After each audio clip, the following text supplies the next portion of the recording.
Hey everyone, so today's video will be a comprehensive discussion about mythic items for Vi, what I think is the strongest right now, and how I felt about the different mythic items over time. I hope you guys enjoy the video. Let me know what you think and what your favorite mythics are for Vi. One of the questions I'm asked the most, if not the question I'm asked the most, is Zativert, what's the best mythic on Vi? Which mythic should I build on Vi? I usually have a concrete answer to this, but other times I'm also just thinking about it myself. And I think one of the best ways to analyze the correct judgment when you're unsure about something is to trace back your previous reasonings up to the current moment, and that's my idea for this video. I want to look back at which mythics were the strongest for Vi from the beginning of Season 11 up until now, and talk about which mythic is looking the strongest with patch 11.11 now released. So to start us off, what are Vi's mythic options?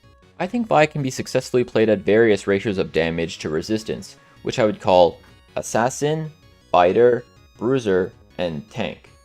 I think Vi's ideal gameplay is around the Fighter or Bruiser category depending on the match. And for the sake of comprehensiveness, I will go over all the AD mythics that apply for these classes, which are as follows. Eclipse, Duskblade, and Prowler's Claw are the Lethality mythics. Stridebreaker and Goredrinker are the Iron Spike Whip mythics. Trinity Force and Divine Sunderer are the Sheen mythics. And Sunfire Aegis, Turbo Chem Tank, and Frostfire Gauntlet are the Balmy Cinder mythics. With regards to the mythic items I haven't mentioned, I recommend you never build them on Vi since they range from not very good for the marksman or support mythics to extremely bad for the AP mythics. Listen guys, I know Vi says, "Let's get crackin'," but you do not want to get crackin'. I'm going to briefly go over the important points on the level of strength of all these mythics for each Season 11 patch up to the current patch, as well as place them on a tier list for each patch. Now then, are you guys ready? Let's kick things off with the very first Season 11 preseason patch, 10.23.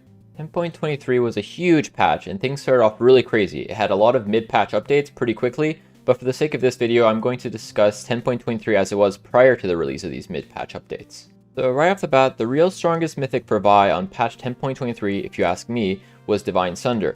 Not many people seem to realize this until the patch was just coming to an end, but Divine Sunderer was dealing full proc damage on towers and was essentially ripping through towers with just a few procs, along with being a very solid mythic for Vi overall.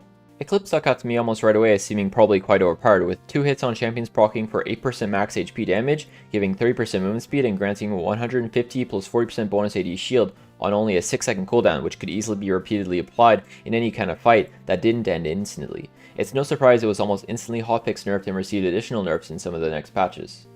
Sunfire Aegis was what people were really excited about at the time though, with some of the tank junglers being picked just about every game. It did insane damage and had extremely good synergy with Demonic Embrace, which was also clearly overpowered at the time and had to be nerfed.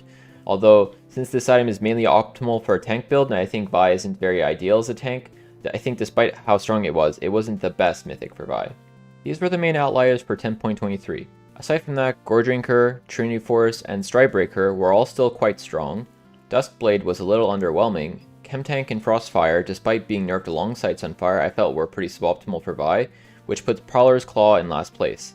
I did think it was a fun item, but it doesn't synergize very well with Vi and was underwhelming as well at the time.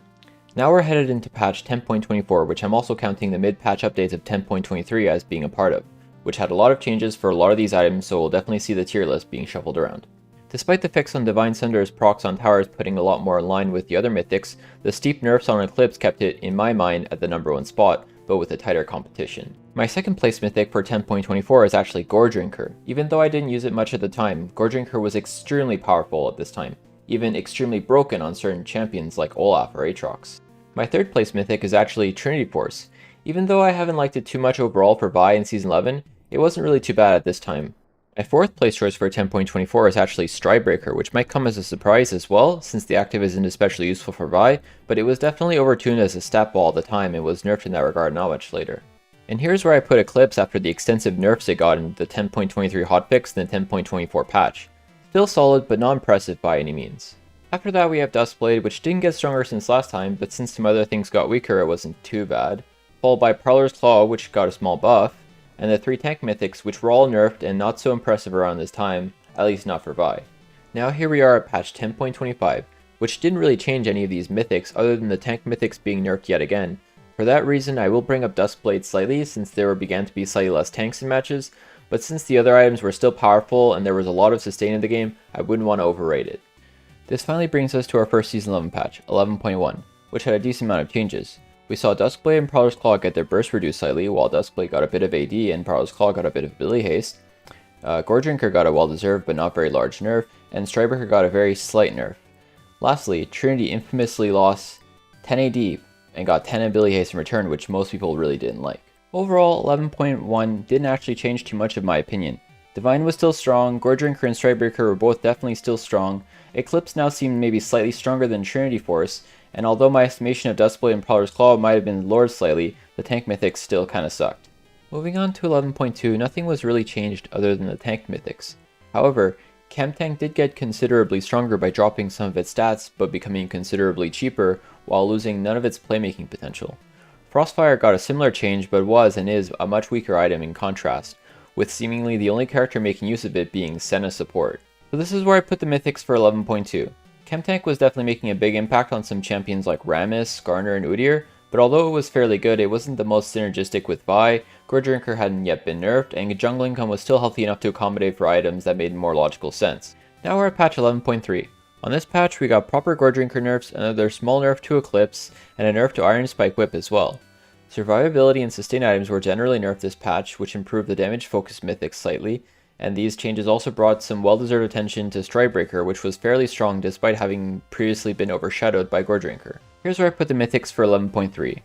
Things were still quite similar to how they had been for the last two patches overall, aside largely from Goredrinker becoming quite a bit weaker, but as we're about to see with the next patch, that did not last much longer.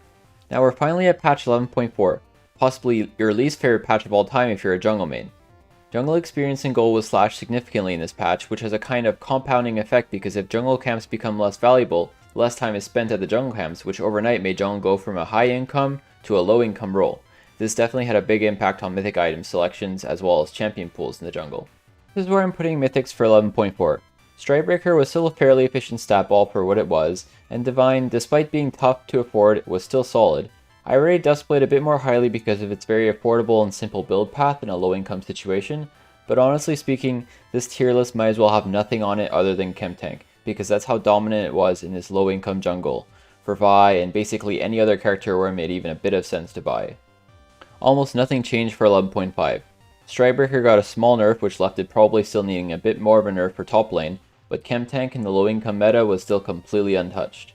11.6 was another patch where basically nothing changed. A tiny bit of XP was given back to the Gromp, Strybreaker was nerfed again, and Sunfire was given a tiny buff. Chemtank was still completely dominant. Eventually, 11.7 arrived and gave us a tiny nerf to Chemtank and a tiny buff to Trinity, but honestly nothing particularly meaningful. 11.8 straight up changed nothing, apart from adding some champions that hard counter Vi to the jungle champion pool like Rumble and Morgana. On 11.9 we finally got some meaningful Chemtank nerfs, but still no jungle buffs and things did not feel great. Divine seemed to probably be the best choice overall, but it was no easy task to afford it. Duskblade was good in some situations and kind of fun. Trinity and Eclipse were both okay but not very impressive, and Chemtank definitely wasn't that great anymore. Oh, and I guess Sunfire got a small buff. Not too much happened on 11.10. We got some jungle changes that made the roles slightly easier to play, slightly stronger, and I feel like the jungle income went up a little bit overall as well. In addition to this, I guess we got a small buff to Goredrinker. Now we're finally at the current patch, 11.11, which just came out yesterday, and although I already considered Divine Sunderer to probably be the best choice in 11.10 and most of the other patches, I can tell you with absolute certainty that I am fully confident it is the best mythic choice for Vi at the moment in all, or nearly all of your games. It can be a little bit expensive, but if you haven't tried it, since for some reason many Vi players seem to still be buying Trinity Force for some reason, I highly encourage you to check it out. You'll deal lots of damage and be really tough to kill. Thank you so much for watching this video. I put lots of work into it, so I hope you guys enjoyed it and found it interesting. Take care and see you guys next time.